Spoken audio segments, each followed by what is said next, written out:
Yes. All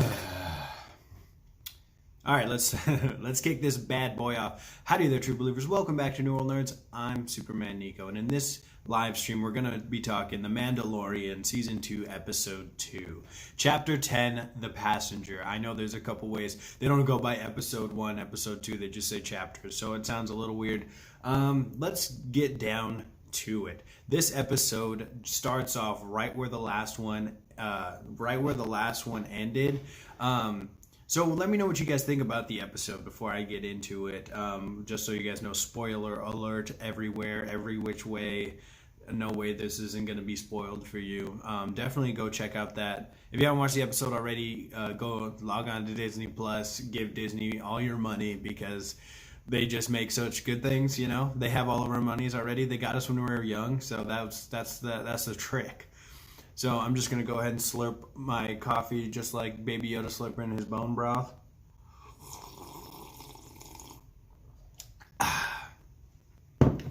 And we're going to go ahead and get started. That was the spoiler alert slurp. All right, if you don't get out by the end of the slurp, then you are lost. So this episode, pretty standard stuff. Not very plot. I don't want to say. It's not very plot driven. It's just like, hey, you got to do this thing. It seems like a side quest. If there ever was one in the Star Wars universe, this would be a hold up a minute. If you guys watch Girlfriend Reviews, a hold up a minute. It's just those side quests in The Witcher, in Assassin's Creed, and Red Dead Redemption, where you're like, oh, let me go upgrade my stuff real quick. Like, it didn't seem like it was super necessary. And I guess this could be a problem I had with the first episode as well. Just like, there's not a real emotional attachment to anything the Mandalorian's doing. I know there is, like, in season 1, because you carry that over. Like, obviously he cares for the child, and obviously, like, these are his people, the Mandalorians, and all that stuff. But there's nothing in this season yet, like, doubling down on his emotional investment in the plot of him finding other Mandalorians and then finding the child's kind, finding other Jedi, I guess, if that's what he's trying to do, because we've never seen Yoda's species other than the child, Yoda, and Yaddle in the prequel trilogy, but also I don't think they really looked into it that much. They're like, let's do Yoda. I think that was just a leftover puppet when they were trying to figure out a young Yoda, and they're like, no, Yoda with hair looks weird. Let's just not scrap that. So that's my theory, at least. So, just not a ton of emotional investments. Like, oh, hey, there might be a Mandalorian over there. Go get it. And then he finds Cobb Vanth, and they find the armor, and it's just like, and then they gotta kill the crate dragon. It's just stuff isn't happening. Like, just it's and then it's not. This happened, but or therefore, however. It's just and then, if that makes any sense. And then in this one, it's just like, oh, hey, this, you have to do this. Why? You have to take this frog lady because her brood's about to die and you can't jump to light speed. It's just kind of contrived, and it doesn't really have a real point or an emotional connection for anybody. Which, again, like, I'm just nitpicking here, obviously. But I still enjoyed the show. And that's what you get when you build up that goodwill over a whole good first season, a whole good season premiere, is that when you have lulls like this, it's okay. You don't need to make up any ground, for lack of a better term or phrase. You don't have to make up any ground to critics or fans or anything like that, because we already understand we're here for the ride. And if this is where you want to take us, you want to take us to this weird ice spider planet, we're going to go ahead on that ride with you. There's always a bigger ice spider, as we know. I'm going to take another sip real quick. My roommate said I had too many coffee mugs, but I don't have a Star Wars coffee mug, so I don't have too many coffee mugs because I need a Star Wars one. I need a Baby Yoda one when I'm sipping on his bone broth soup. Take a shot every time I say bone broth soup. Hope you can hear me. And if you can't, too bad. So this episode starts off immediately after the episode 1, the season premiere. These guys, these bounty hunters, I guess they're trying to get the bounty off of Baby Yoda and the Mandalorian, maybe from Moff Gideon. Put a bounty on his head, I guess, and then he gets stopped on a speeder, which was obviously pretty crazy. They do set it up pretty nicely, I think, with like the line while while Mando's coming down on the speeder. It's kind of like when guys are all talking at a table and there's a bomb underneath the table and the clock is ticking. It builds up that tension. I felt like it was kind of the same way with them setting the trap. You're like, it's building the tension, like, oh, because Mando has no idea that this is going to happen to him. And I thought it was a great effect. You could see how like shaken Mando was, which I think is hard, or it's kind of, they don't really do it all too much in the show. So it was kind of cool to see him like scared for a little bit. And then obviously very concerned for the child. But the reason I thought it wasn't like, oh, he's passing by, so let's jump him, let's ambush him like it's a D&D quest. The reason why I think that it was more of the bounty than anything else is because they said grab the child. Like if it was just a regular raid, I don't think they'd give two hoots about any green child that was tumbling in over off of that speeder. The Jawa, I guess it was a Jawa. I don't know exactly what that was. Just tried to knife Baby Yoda and didn't turn out well. Tried to chain him for a jetpack. And yeah, make sure the Bluetooth's turned off on your jetpack whenever you're stealing it from somebody else, or else he can just use his smartwatch to throw you off that thing. And then the Mandalorian we get a shot that was very reminiscent of Obi-Wan when he looked Obi-Wan and Luke when they first show up in Mos Eisley, when he's looking over down onto the city. So that was pretty cool, but it sucks that he had to trek that again, or he had to trek that without a speeder. It looked pretty rough. And then we got the mechanic lady. She's cool. I always joke saying that mechanic lady, she's the one who asks Rey who she is at the end of The Rise of Skywalker. Rey who? It's been so long since I've seen anybody. In my head canon, the mechanic lady is the one at the end of The Rise of Skywalker. Prove me wrong. Tell me I'm wrong. You can't, because there's no way. Dave Filoni already greenlit it, so it's all good. And what else? Okay, so then she was like, okay, you gotta give passage to this frog lady. There's no catch. Just kidding. There's always a catch in Star Wars. You're a bounty hunter. That crate dragon meat looked pretty good. Apparently, crate dragon meat is just like fajitas. It looks great. I wanted some. Where's mine, Mando? I think I did a good job killing the crate dragon as well. So they're gonna go. Can't go to hyperdrive, hyperspace, because it'd fry her brood, the frog lady's brood. They should just have like a universal translator like they do in the MCU. You know, they just everybody speaks English, I guess. Or they all have a universal translator like they talk about it in Captain Marvel. So, because the frog lady can't understand them, they use a droid's mouth, whatever. Baby Yoda is the villain of this episode. I want to make that clear and present to everybody. That Baby Yoda is definitely the villain because he just keeps eating the frog lady's babies, and he just doesn't give a crap. He's just like, I will eat your babies. I do not care. I'm just gonna do me, dog. I don't care about any of that. Wait, let me make sure I'm streaming. Yeah, I am. I'm doing the right thing. Sorry about that. I just had to check real quick. Just had to check a few things real quick. Did I do the thing, baby boys? So, Baby Yoda, eater of children. Yeah, you heard that right.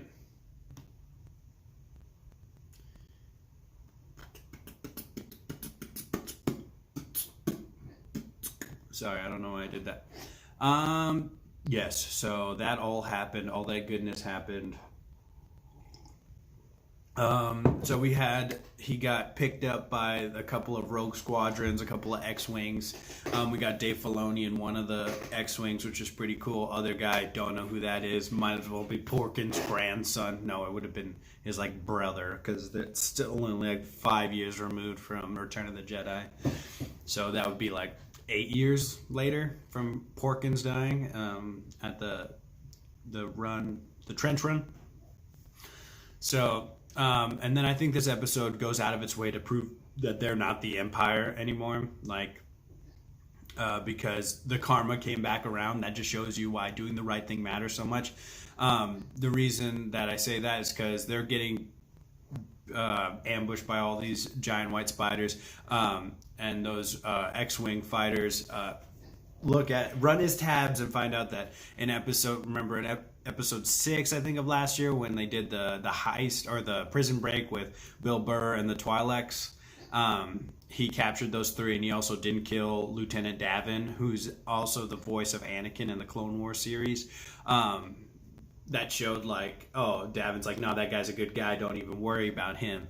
And so that's why they cut him some slack. They do him a solid and destroy all the ice spiders attacking the Razor Crest, which the Razor Crest is in bad shape for sure. He does some maneuvers and stuff like that, and I like how at the end of the episode, Mando's like, oh, why don't you come help me freeze this hull so I can get off this frozen rock? And then they're like, look, we didn't arrest your ass. You're on your own, idiot. Like, obviously, that's on you, dog. Like, that ain't us. I ain't no dang mechanic. We're just here to shoot spiders and leave. And looks like we're all out of spiders, so it's time for us to get hightail out of here. So I think that was to prove to you, like, hey, they're the good guys. Don't worry about them. Even if you're a bad bounty hunter, just because you're a bad guy doesn't mean you're a bad guy. And that's what the New Republic is saying. And so Baby Yoda really got the events of this, or the conflict in this episode taken off, because he couldn't just, his little tummy was rumbling and he couldn't stop eating all the babies around him. He didn't care. Like, he was eating the frog lady's babies, the brood, the last of her kind, and everything like that. And then he went and saw some eggs, and he would die in this Alien episode. Like, if this was an Alien movie, Baby Yoda would be full of aliens popping out of his tummy already. But he already is full of alien babies in his tummy, because he went to that egg. He's like, this smells nice. And he just ate it. So is Yoda just like always going to eat? Is that like the species that I just love eating? I've never seen Yoda eat anything but... No, has he ever eaten anything? He made a little soup for Luke in Empire Strikes Back. He hated Luke's rations. He tried to eat it, and he's like, blah. And then even in this episode, I guess maybe a callback to that, we get Baby Yoda.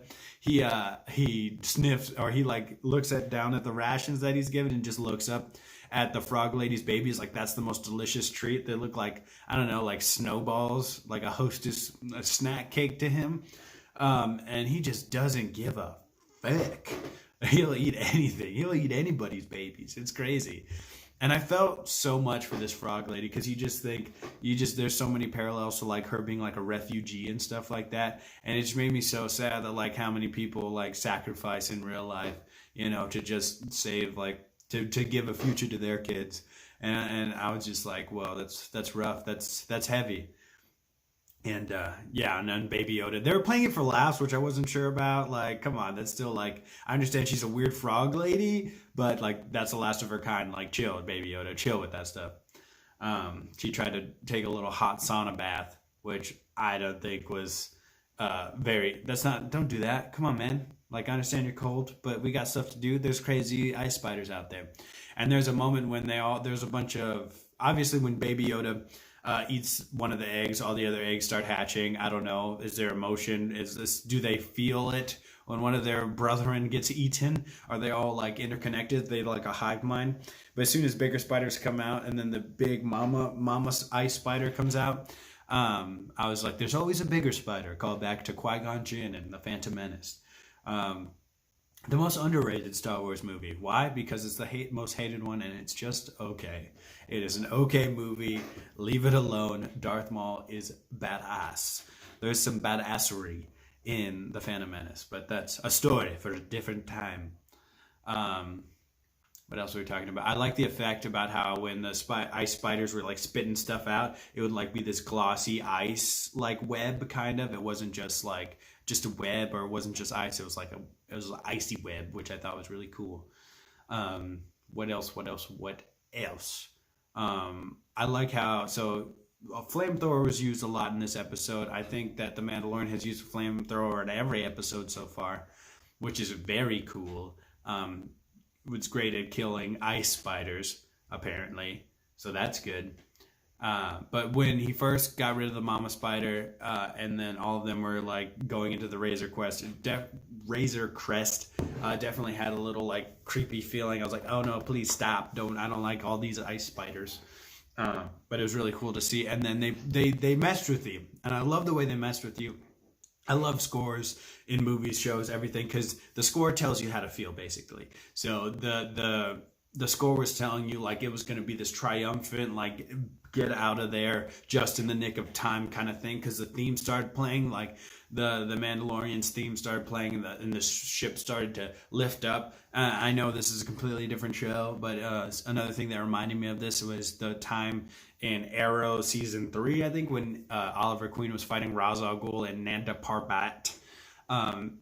He like took away Ra's al Ghul's sword, and then the Arrow theme started playing while he was like finally coming back. And then, spoiler alert for that, Oliver ended up getting stabbed and thrown off a mountain, but that's a story for another time. But I thought they did the same thing here, where they tease you with like the Mandalorian theme, like this triumphant, like we're gonna get out of here in the nick of time, and then boom, bring you right back down to earth with a giant mother spider jumping on the Razor Crest. And like I talked about previously, the Razor Crest was saved by the X-Wing fighters from Rogue Squadron, the New Republic, a garrison, which is pretty cool. And so I really enjoyed that. So this was definitely felt more like a side quest kind of dealio, not really too much pushing the plot forward. We don't have any new information. I guess you could say that about the first one as well, the first episode, just because we don't have, we know the universe around the show, and the audience behind the show knows what's going on. We know Boba Fett's right on his tail. Maybe not anymore because he got lost on the ice planet, but Boba Fett will be showing up. And honestly, I think that Boba Fett won't become like a real character. They won't meet or talk till the second to last episode of this season, because they are teeing up for a Boba Fett miniseries. And then they're also gonna tee up an Ahsoka miniseries probably as well. And I don't think that one's coming until episode 5, something like that, because that's the one where Dave Filoni's directing, or somebody important's directing. So that's what makes me think Ahsoka. I don't remember why exactly, but I remember thinking Ahsoka coming out chapter 5. I do think we're going to get some sort of advancement of the plot, definitely next episode, because we will be getting Sasha Banks. It's boss time. Prepare for that. I'm going to say that I don't know how many times in the next stream. After chapter 3, because it looks like they drop off the frog lady with her husband. Boom, we made it. We're gonna repair the Razor Crest, maybe leave the Razor Crest in the shop while we go do some crazy boating adventure with Sasha Banks. I don't know who Sasha's playing, but she's in a dark robe, probably gonna have something to do with maybe not the Mandalorians, but maybe with someone who can help him find Jedi to eventually drop off Baby Yoda with. Who knows? Let me know what you guys think about this episode. Let me know what some theories, like what's the end game, you think? Does Mandalorian, like, does Din Djarin become like the prince of Mandalore? Do they retake Mandalore? Do they find Baby Yoda? Do they give Baby Yoda to Luke? Is he gonna train with Luke and then he's one of the Padawans that Kylo Ren murders? Does he go off on his own dealio? Because Baby Yoda and Anakin are the same age, so like, you can even do after the sequel trilogy and this character, Baby Yoda. And also, I'm still holding out hope, not hope, but I still have a theory that they could definitely just say, oh, and this the child's a girl. Like, you thought it was a boy this whole time. Why? Because the only other species we've seen is Yoda. But maybe you can tell by the eyes, maybe. Because Yoda has, like, human eyes and Baby Yoda has, like, big, just black eyes. I don't know. But that's just my theory. And then I think they do it because it'd be like the shock value, but also because it would make all the neckbeards like myself, or not, it won't make me mad, but it'll make people like me very upset. Like, the feminists are taking over. I'm an adult virgin. So I think that'd be great, just for the memes, just for people getting upset. I think that'd be great. Just another little slippery slip. So, New Republic, I said all that stuff. I think, I don't know what we're going to do about the dang diggly dong plot, because like I said, there's no real emotional weight to it just yet, so I hope they do a lot more plot stuff. Move the series forward here, or just kind of give us like some stakes, because we don't really know what's setting up. Like, I don't mind like the adventure of the week. But I prefer serialized stories, especially in a show like this, in this universe that I like to be in. But like I said, they built up a lot of goodwill with season 1 and even the season premiere of this season.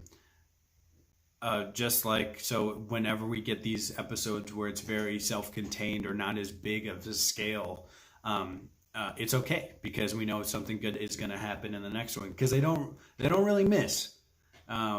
Like, these are just nitpicky things. Nothing was typically bad about the episode. So I'm curious to see what you guys think down in the comments. Let me know. Obviously, if you guys aren't here while we're live, no big deal. You guys can just go ahead and leave a comment down below, and I'll read it for the next time, for next stream, before we talk about chapter 11. It's for those of us who don't read a lot. This is just, it's going to be a book club, basically. We're going to review chapter 11 next week of The Mandalorian and Baby Yoda. Happy fun time. So Baby Yoda wasn't featured, didn't have a lot to do in the first episode, and this episode, the child was a villain, I would say. So I'm curious to see what's going to happen in the next one. I think we're going back to basics, baby. We're going to meet a new character. I don't think Sasha Banks is going to be Sabine Wren or anything like that. But it remains to be seen. She does like to have purple hair. And it's also boss time. So I think that's about it. The Passenger is a pretty good episode. I don't know what else to say about it. There's another thing. There was a thing that I wanted to talk about. Peyton Reed directed this episode. He's the director of both Ant-Man and Ant-Man the Wasp, and also Ant-Man 3 featuring Kang the Conqueror. Whoop whoop. There was also a giant ant in this episode. So is that a nod to Peyton Reed? Maybe. Peyton Reed, I think he's just fine. He hasn't done anything where I'm like, oh my gosh, I really love this. He's also directed Yes Man. I do like that movie. I think it's funny. I think it's a great time. Ant-Man, good time, fun. But maybe the best parts about that is the Edgar Wright stuff. So I don't know if that's Peyton Reed. And then Ant-Man and the Wasp was just fine as well. There's some stuff that I liked about it, but nothing to write home about. You know, I mean, I don't think I've watched it again since I saw it in theaters. And that's just kind of Peyton Reed. And through no fault of his own, he's fine.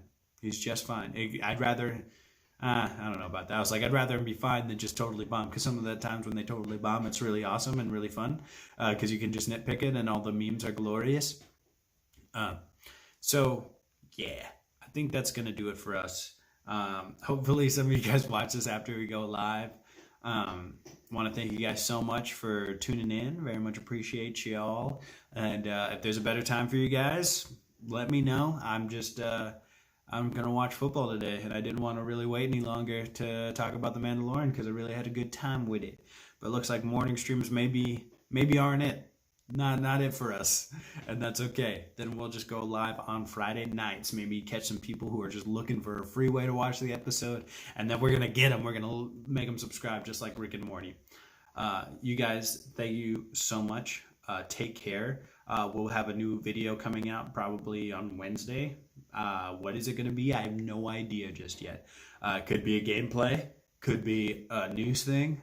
It could be none of those things. But we did just finish we just finished season 1 of Hunter x Hunter. So that Wednesday will be coming out shortly. We got to go ahead and record that either today or tomorrow. And then we'll get that out there. Follow us on Twitter at New World Nerds. Leave a like down below, comment, all that good stuff. And keep nerding out there, true believers.